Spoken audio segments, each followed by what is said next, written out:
Vous dites qu'il y a les deux côtés, il y a deux camps de faussaires. Oui, il y a les loups et les faux bergers. Donc, dans tous les cas, ils sont dangereux pour les citoyens et les citoyennes que nous sommes. Oui, mais alors précisément, c'est qui d'abord les loups? Alors, les loups, ce sont les voix de l'extrême droite. Ce sont des personnes qui parlent toujours du déclin de la France, d'une espèce de menace, qui indexent un bouc émissaire à chaque fois, à chaque élection. Donc les immigrés, les musulmans sont censés être là pour ruiner le destin de la France. Et donc il faut s'élever contre ça, parce que les gens qu'ils pointent, ce sont des gens qui souffrent aussi des difficultés du pays. Or, ils leur mettent ces difficultés-là sur le dos. Les immigrés ne sont pas responsables de tous les maux de cette société française. Comme quand ils disent, alors on voit derrière vous plutôt Éric Zemmour et Marine Le Pen. Éric Zemmour, par exemple, qui dit renvoyer les étrangers qui n'ont pas de travail au bout d'un certain temps. Par exemple, vous en parlez dans le livre. Eh bien, s'il perd le sien, on le renvoie à ses origines. Comment ça? Ah ben, il lave plus blanc que blanc. Donc, ce qui légitime sa présence en France, c'est exactement ce qui légitime la mienne. Oui. Donc vous dites, Zemmour, s'il n'a plus de travail, il faudrait le renvoyer. Mais renvoyer où? Mais en Algérie. C'est pas là-bas qui vient, c'est lui qui l'a dit. Il dit, mes parents sont d'origine berbère. Donc, alors, est-ce qu'ils peuvent l'être et que lui ne le soit pas? Et alors, ce qui a amené les gens qui légitiment leur présence ici, c'est ce qui légitime exactement la sienne. Donc, le vol qui pourrait me rapatrier, par exemple, eh bien, ce serait le même que le sien. Ah oui. Eh bien oui. Donc vous le mettriez dans le même avion. Nous sommes autant les enfants de Marianne. Accommodons-nous les uns des autres comme Marianne s'accommode de nous. Oui. Marine Le Pen, on la voyait en photo, elle s'est recentrée dans son discours, mais vous aviez dit ce que vous en pensiez déjà dans votre livre précédent. Ben oui, là, l'extrême droite s'offre le luxe de se ramifier. Alors, quand il y a un loup plus teigneux, ben les autres loups passent pour des agneaux. Mais moi, je ne me laisse pas leurrer par ça. Hein. Vous savez, Rassemblement national, ce n'est jamais qu'une métastase du Front national. Et ça compte, il faut y penser. On ne peut pas mettre du vernis comme ça pour tout changer. C'est une idéologie profonde, ancrée, où ils voudraient convertir la France à cette vision étriquée. Donc, comme je suis là et que la Constitution me permet de dire que c'est ma sœur, eh bien, quand je ne suis pas d'accord avec elle, je le lui dis. Vous dites, Marine Le Pen, c'est ma sœur. Ah, c'est aussi ma sœur. Oui. Ce n'est pas parce que nous ne partageons pas les mêmes opinions. D'ailleurs, je le dis dans le livre. Ailleurs, ensemble, si quelqu'un la menace, eh bien, je serai prompte à défendre une compatriote et aussi une sœur. Nous sommes sœurs dans cette fratrie humaine. Donc, et de la même manière, quand elle s'acharne sur d'autres injustement, eh bien, je suis sa plus fidèle adversaire. Oui, mais voilà. En même temps, vous dites dans ce livre, Fatou Diom, comment vous avez vu ce pays changer, finalement. Oui, depuis 1994, je vis à Strasbourg, donc à l'heure actuelle, j'ai passé plus de la moitié de ma vie en France. Et j'ai vu ce discours se radicaliser, se rétrécir. Vous savez, nous sommes passés de la fracture sociale de la campagne de M. Chirac en 1995 et nous sommes arrivés à l'identité nationale de M. Sarkozy en 2007. Et aujourd'hui, on nous parle de grands remplacements. Donc on dirait qu'on va déplanter des cocotiers pour mettre des palmiers. Ce n'est pas du tout le cas. C'est la fratrie humaine qui partage le même prêt du Seigneur. Donc vont-ils reprocher à Dieu d'avoir mis les humains ensemble? Oui. Vous dites, je suis... Quand on vous demande votre nationalité, vous ne répondez pas « je suis française », même si vous êtes française. Oui, je dis « je suis franco-sénégalaise ». Il m'a fallu le couscous de ma grand-mère, le poisson de mon grand-père, l'école sénégalaise pour avoir une réflexion ouverte sur la France. Et c'est ça qui m'a amené jusqu'en France. Donc je ne peux pas être la Française que je suis sans la Sénégalaise qui m'a transportée jusqu'ici. Et je ne peux pas être la Sénégalaise que j'étais, vu tout ce que j'ai appris, tout ce que j'ai adopté de cette France-là qui m'a accueillie. Oui. Donc je suis faite des deux cultures. Je dois pouvoir le dire sans me sentir gênée aux entournures. Ça va de soi. On peut être à la fois sénégalaise et française. Oui, alors je dis, il y a des gens qui disent ah, elle est française, mais sénégalaise. Et évidemment, je préfère nettement ceux qui disent elle est française et sénégalaise. Parce que je dis, aucun de ces deux mots ne peut suffire à me définir. Tout de moi tient dans le trait d'union qui relie ces deux mots. Parce qu'aucun d'eux ne serait suffisant aujourd'hui pour dire qui je suis. Donc il faut relier les deux. Ce trait d'union, c'est un pont que je traverse. Ce pont m'amène du Sénégal à la France, de Strasbourg à Niodior. Et chaque fois quand je décolle, eh bien, je décolle pour le plaisir d'atterrir parmi les miens. Oui, mais alors Valérie Pécresse, autre candidate à l'élection présidentielle, a parlé des Français de papier. Comme elle. Comment ça, comme elle? Ah ben parce que nous avons les mêmes papiers qui nous rattachent à Marianne. Donc elle est aussi française Oui. de papier. Non, mais elle veut dire par là des gens qui ont juste des papiers mais qui ne se sentent pas français, qui ne sont pas français. Oui, c'est un euphémisme. Donc c'est des gens qui défendent des idéologies et qui n'osent pas dire un chat, un chat. Française de papier, ça veut dire les Français non blancs. Donc s'ils pensent que la blancheur en tant que telle, c'est une qualité intrinsèque de l'être humain, eh bien, donc ça veut dire que quand on est blanc, on est né avec toutes les compétences et qu'on n'a pas besoin de s'améliorer, ce qui serait une débilité absolue. Oui. Donc la blancheur, ce n'est pas une qualité, pas plus que la noirceur n'est une qualité. Ce ne sont pas des défauts non plus, ce ne sont pas des tares.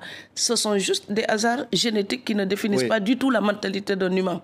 Et il faudrait respecter cette constitution qui, justement, dès son préambule, dit que la France ne distingue les citoyens ni par la couleur, ni par la religion, ni par les origines. Mais alors, c'est ça que vous répondez à Valérie Pécresse. Oui. Au fond, vous avez l'impression de dire que c'est raciste de dire ça? C'est pas seulement raciste, c'est inculte. C'est ne pas tenir compte de la Constitution. Quand on a la prétention de diriger ce pays, quand on réclame le gouvernement de Marianne, on doit donner un exemple de respect de cette Constitution. Si c'est vraiment une république, ce n'est pas une république qui se définit par sa blancheur. Ce pays, sa constitution, définit cette république donc par sa constitution, la laïcité, la république sociale indivisible, laïque, démocratique, où les hommes et les femmes ont les mêmes droits pour les responsabilités professionnelles et sociales. À aucun moment, il n'est dit qu'il y avait des degrés et des hiérarchies de francité. Si voilà, ils ne vont pas prouver le fait d'être français avec de la liqueur de Felling. Oui, oui. Alors vous citez après votre premier livre, vous avez reçu ici, et d'ailleurs des centaines de milliers de spectateurs ont vu ces émissions sur la chaîne YouTube de l'émission L'Invité. Vous publiez des lettres. C'est horrible. Non mais c'est horrible, Fatou. Lettre numéro 1, je cite. Bonjour Madame la Guenon. Oui. Ça va? Tu te plais bien chez nous? Il y a bon les allocs? Voilà ce qu'on vous écrit. Oui, les allocations familiales. Oui, on vous écrit des choses comme ça. Ben, je cotise moi pour que les gens qui l'écrivent puissent en toucher.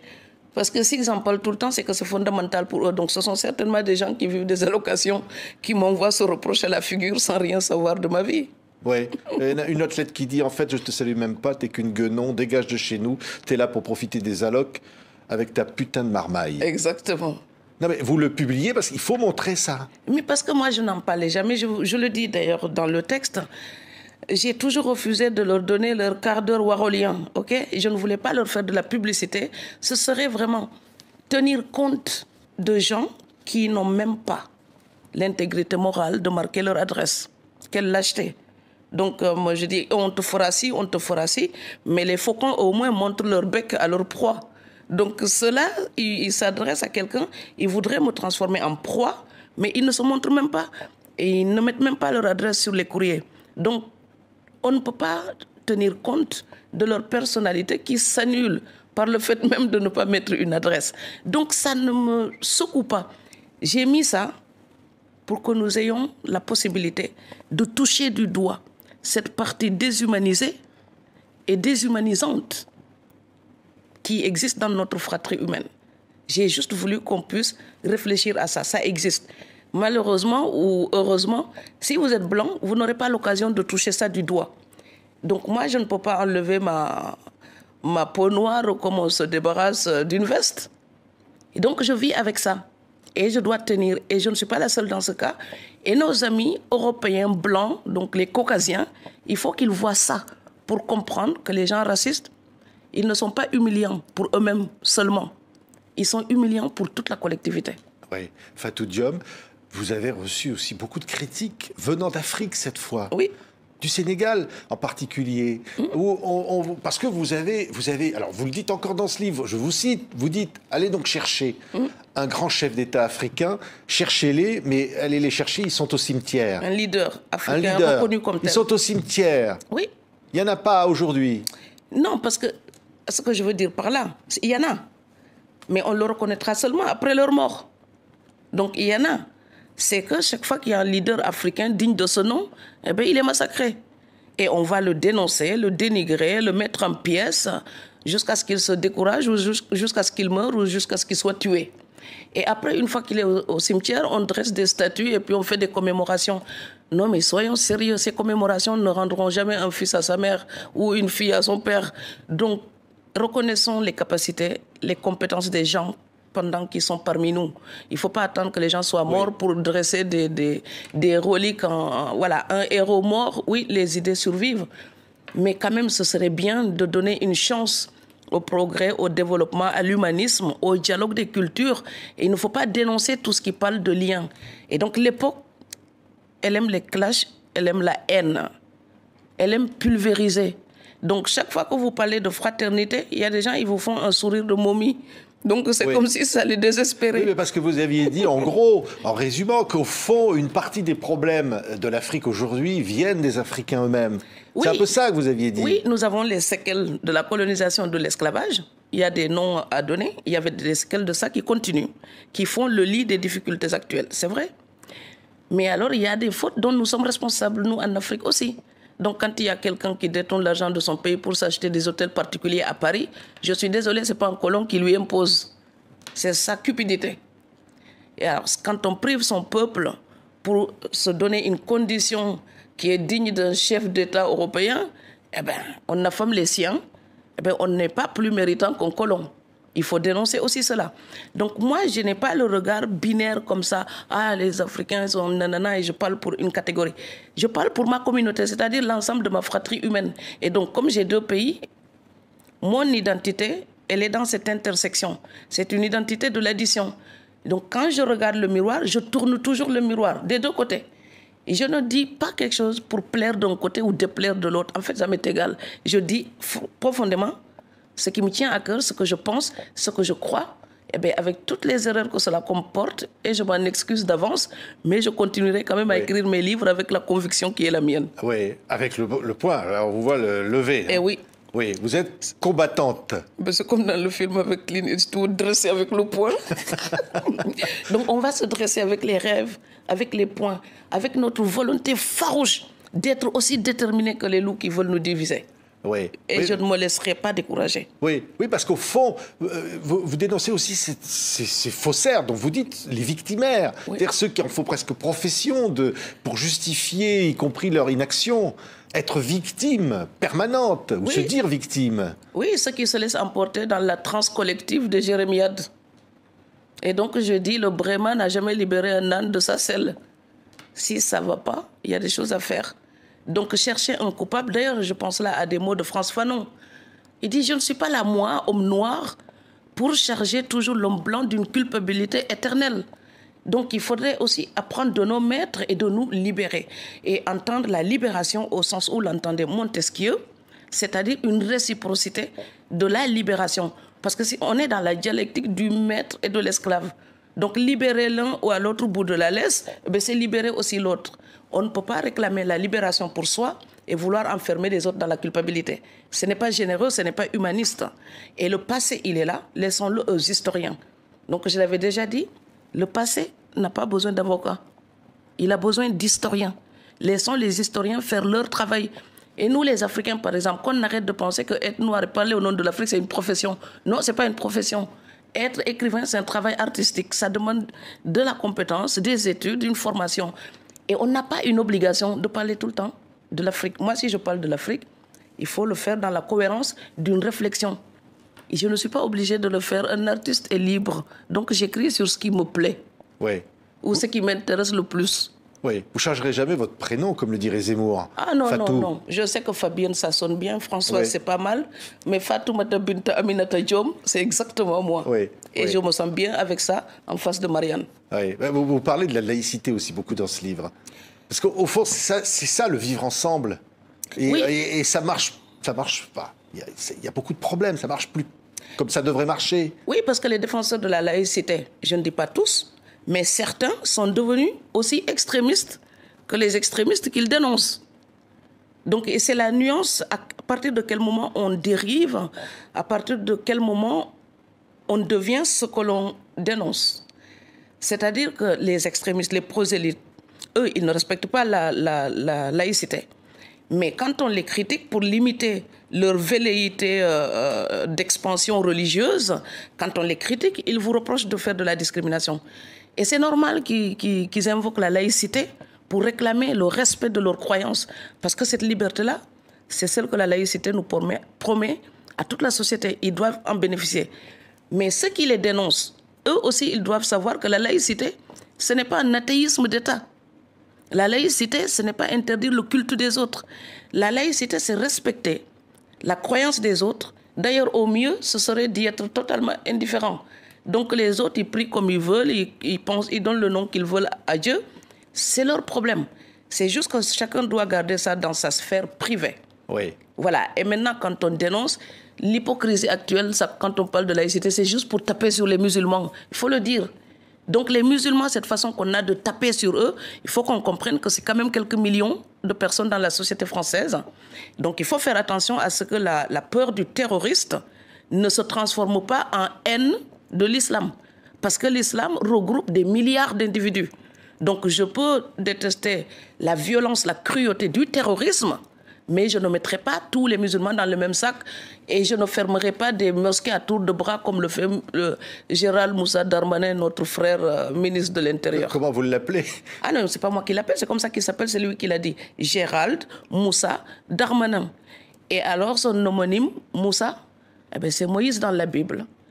Et c'est Moussa dans le Coran. Et c'est celui que le Coran appelle, celui qui a parlé directement avec Dieu. C'est comme ça qu'on le considère et il est défini par sa compassion dans le texte. Donc moi, je demande tout simplement au ministre de l'Intérieur de penser à la Genèse. Et bien, quand Dieu a dit qu'il voulait punir Sodome et Gomorrhe, Abraham a dit profanation. Il en serait donc du juste comme du mécréant, du fautif. On ne peut pas punir les justes et les fautifs de la même manière. Et quand on ferme une mosquée, on inflige à la communauté croyante une punition collective. Or, s'il n'y a pas un régime d'exception pour les musulmans, eh bien, le bon sens qui prévaut quand il s'agit de la pédocriminalité dans l'Église devrait aussi prévaloir lorsqu'il s'agit de parler des musulmans. Parce qu'on ne ferme pas des églises pour préserver les chérubins à cause de la pédocriminalité. Donc, les chrétiens qui ne sont pas coupables ne sont pas punis. Et les musulmans qui ne sont pas coupables ne doivent pas être punis. Fatou Diom, j'ai envie de vous dire, vous êtes totalement assimilée française. Hein? Non, pas assimilée, j'ai additionné. Intégrée ou assimilée? Je ne sais pas, on entend des mots... Je mets des couches. C'est-à-dire? Ah ben, j'ajoute ma... Vous savez, quand vous parlez d'humanisme, on vous renvoie au siècle des Lumières. Bien sûr, vous pouvez attribuer mes pensées à Montesquieu, Schiller, Senghor. Ces pensées me sont d'abord venues de mon grand-père pêcheur Nyodjorwa. C'est lui qui m'a appris comment je devais respecter les autres cultures pour trouver les miens. Il me disait toujours, si tu arrives là-bas, tu respectes les gens et tu te comportes comme je t'ai éduqué, tu trouveras aussi ta famille là-bas. Ce sont les humains de qualité, ça existe partout. Oui. Donc, pas d'assimilation, addition. Addition, oui. Ouais. 100% française, 100% sénégalaise. Plus. Vous faites ça, votre table ne sera jamais vide.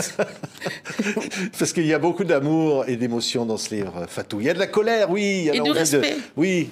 Parce que les choses que j'admire, vous savez, vous dites liberté, égalité, fraternité. Marianne, j'ai fait parler Marianne dans ce texte. Elle me demande à un moment donné, mais est-ce que toi aussi, je lui demande si ces adoptions sont définitives ou provisoires, comme voudraient les loups qui voudraient nous jeter. Et Marianne dit, les provocations des loups, c'est toujours pour que vous vous révoltiez. Et après, ils vont me demander de vous abandonner en vous accusant d'être violent. C'est comme ça qu'on met les étrangers à la marge. On les provoque et après, on les accuse de violence quand ils se révoltent et après, on les met à la porte. Et il m'a dit, plus tu es calme, plus tu vas déjouer leur plan. Ils veulent que je t'abandonne, je ne t'abandonnerai pas, je ne suis pas de celles qui adoptent et rejettent. Eh bien, moi, c'est pareil. Mes amours, je ne les regrette pas. Je ne les laisserai pas tomber parce que ce sont des sentiments sincères. Quand j'aime ce pays, je ne fais pas semblant. Personne ne me force à rester ici. Ma nationalité, on ne m'a pas menotté pour aller la demander. Je l'ai voulu très librement. Cette liberté-là me demande une intégrité morale.